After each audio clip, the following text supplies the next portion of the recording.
If you asked someone to produce a list of universities considered most prestigious, Oxford and Cambridge would almost certainly be mentioned. To many, these universities are interchangeable, both incredibly prestigious, both English, both founded in the Middle Ages, and both have been the intellectual breeding ground for various innovative thinkers and figures since their foundings. It would be no surprise that a long-standing rivalry occurs between the two, which in modern times culminates in the annual boat race between the two universities. However, the rivalry today is much more temperate than the violent history that the two universities originated from. This is the story of the bloody founding of Cambridge.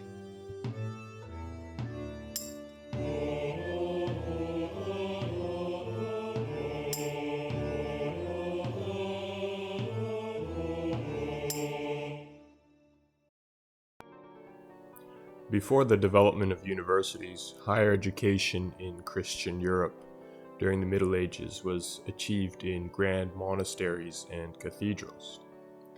These schools, aptly called cathedral schools and monastic schools, devoted themselves to understanding the world through a Christian lens and sought to develop students of nobility into members of the clergy. Subjects such as history, astronomy, logic, among others, were taught. The development of these schools contributed to the urbanization of these university towns, which reciprocally allowed the monasteries and clergy to gain more importance while developing the universities into larger institutions. However, the increasing influence of these universities was not met with unanimous approval. These institutions essentially functioned as an extension of the church and had much influence on the local legislative and legal affairs. Students and teachers were considered members of the clergy, so they were given the same legal protection and could only be tried in an ecclesiastic court by other members of the clergy. This led to many students abusing their clerical status.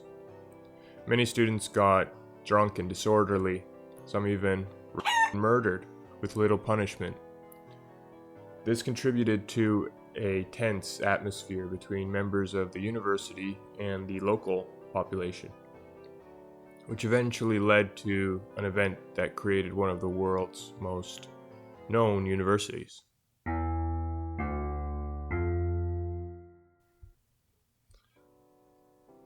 Oxford has the honor of being the oldest operating university in England, and the second oldest in the world after the University of Bologna. The exact founding of the school is unknown, but the first academic recordings date to 1096. During the early Middle Ages, Oxford had been a city ravaged by wars between Anglo-Saxons and various Viking clans. Being situated on the River Thames made it an easy target for Norse attacks. Oxford as a city had changed hands from Norse to Saxon often and witnessed much violence. Yet Oxford always remained a heavily ecclesiastic city, and soon its community of monasteries and cathedral schools merged into the University of Oxford. However, the formation of the university did not prevent violence, and in 1209, a conflict arose between town members and the university, which led to the deaths of 3 clergy members. The event is best described some 20 years after it occurred in a text called The Flores Historium, Flowers of History, by Roger Wendover. The monk writes, "About this time a certain clerk, engaged in the liberal arts at Oxford, killed a certain woman by accident, and when he found that she was dead, he decided to flee. But when the mayor of the city and many others who had gathered found the dead woman, they began to search for the killer in his house, which he had rented together with 3 of his fellow clerks. Not finding the man accused of the deed, they seized his 3 fellow clerks, who said they were wholly ignorant of the murder, and threw them into prison.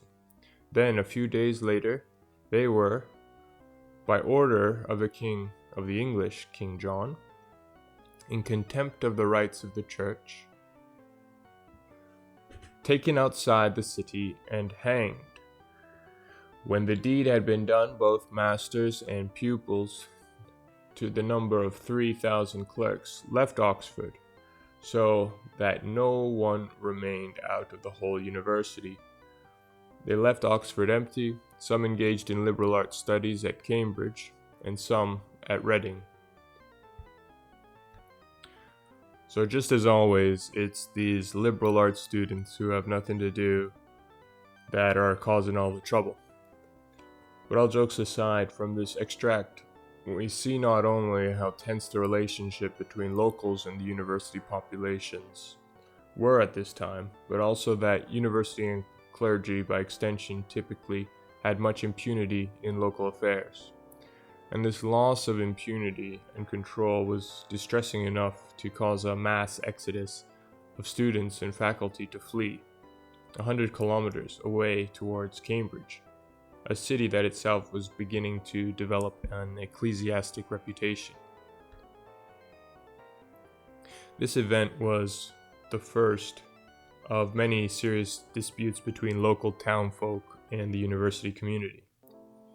The distinction between these 2 communities has often been referred to as the town and the gown, as it was commonplace for students and teachers to wear clerical gowns. Disputes between these 2 factions further manifested in medieval universities throughout Europe, the most famous of which happened in Oxford as well, being the scholastic riots of 1355. The riot arose from Oxford students who were angry by the quality of wine that was served in a local tavern. A brawl then ensued, which led to a full-scale riot, resulting in 65 deaths. Further conflicts occurred in medieval universities during this time, to some extent, and some even exist to this day, not just in noisy street parties and disorderly students, but also through a political and social frontier, as seen through segments of the population who may feel disconnected from academic institutions, and may feel that these institutions are against their best interests, whether it be the research that they are engaging in, or the facilities and grounds which they are developing. However, today, for the most part, the relation between the 2 groups is positive and symbiotic.